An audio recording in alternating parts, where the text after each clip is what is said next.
Eu tenho uma história para contar. Cruz da Menina, mais conhecido como a história A Santa Cruz e a Cruz da Menina.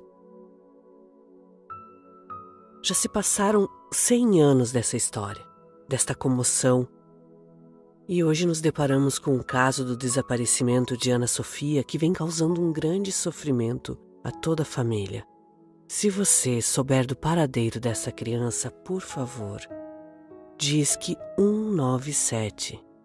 Informe as autoridades policiais. Onde está Ana Sofia? Ajude a encontrá-la. Ligue 197. Cruz da Menina, mais conhecido como a história A Santa Cruz e a Cruz da Menina. No início da década de 20, no século XX, chegava a Patos um casal campinense, Absalão Emerenciano e Domila Emerenciano de Araújo, trazendo consigo uma criança, filha de retirantes e conhecida apenas por Francisca.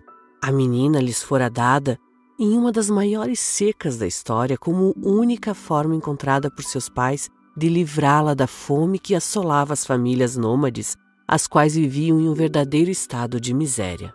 Absalão teria a missão de manter em funcionamento o equipamento que fornecia a iluminação noturna à cidade. Sua esposa, por sinal, uma bela mulher, trazia consigo um gênio forte e desumano, transformando a criança em presa fácil, explorada no trabalho e submetida a constantes sessões de tortura. Se por um lado não concordava, o homem do motor da luz aceitava as referidas práticas e, aos poucos, a tragédia passava a ser apenas uma questão de tempo.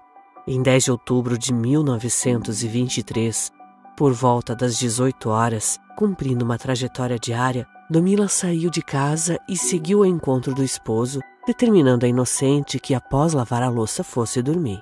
Atraída pela algazarra das crianças, a pobre menina, após cumprir a tarefa, abre a janela e fica a contemplar as brincadeiras. O sono bate e displicentemente deita, esquecendo-se de fechar a janela, o que seria o álibi de Domila para espancá-la de forma brutal, utilizando-se da trave de madeira usada como tramela, culminando com um massacre. Com o crime em plena madrugada, é traçado o plano de desova e a distorção da verdade. Absalão buscava um meio de livrar-se do corpo da menina, contratando uma viagem no caminhão de Zé Vicente, cujo motorista era conhecido como Hindu e morava na mesma artéria. Francisca era levada em um saco de estopa e foi jogado no sítio Trapiá. No dia seguinte, enquanto Domila espalhava que Francisca havia desaparecido, o esposo encenava uma procura frustrada. Mas em 13 de outubro, o agricultor Inácio Lázaro se deparou com os restos mortais da menina Francisca.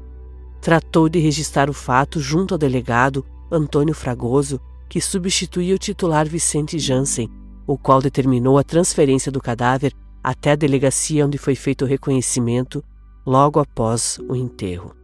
A essas alturas, os boatos na cidade já não deixavam nenhuma dúvida quanto à autoria do assassinato de Francisca, que teve, entre outros ferimentos, o crânio fraturado e um dos bracinhos quebrados.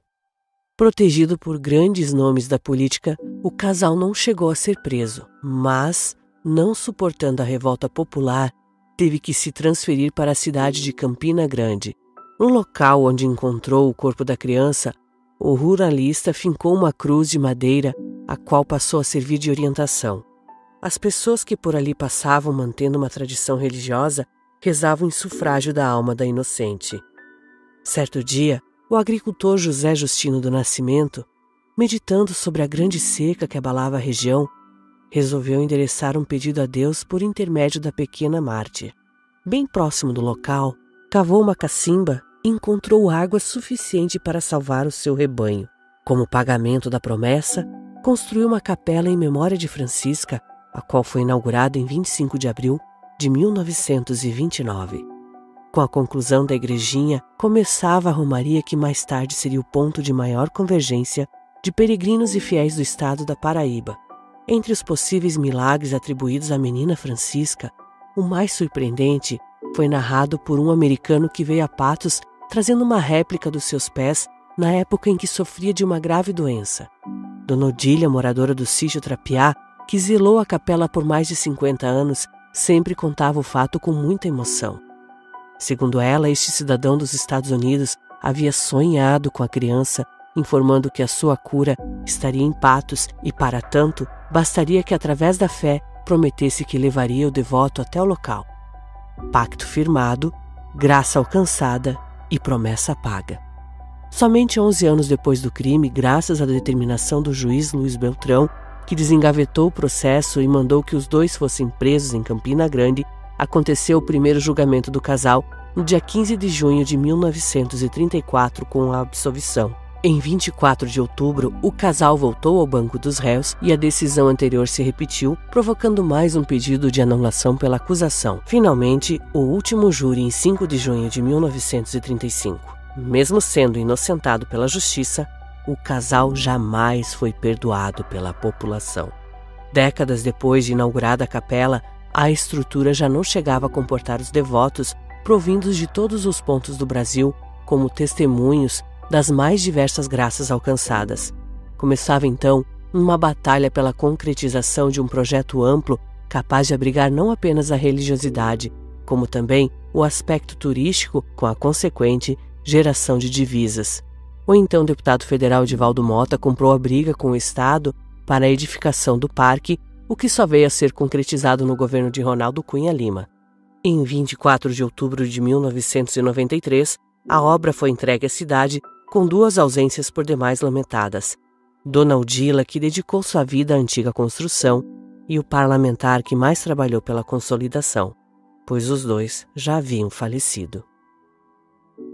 Essa reflexão, contando essa história apenas para você que tem fé e acredita que é possível encontrar Ana Sofia, ajudar essa família a encontrar. Tenhamos fé, peçamos para que, por intermédio de Francisca, desta menina que foi morta injustamente, atenda os pedidos e o clamor desta família, destes pais, desta mãe aflita, e ajude a encontrar a Ana Sofia, que desapareceu. Esta menina linda, meiga, que você está vendo aí no vídeo. Por favor, se você viu essa menina, se você tem notícias do paradeiro, ajude, Disque 197.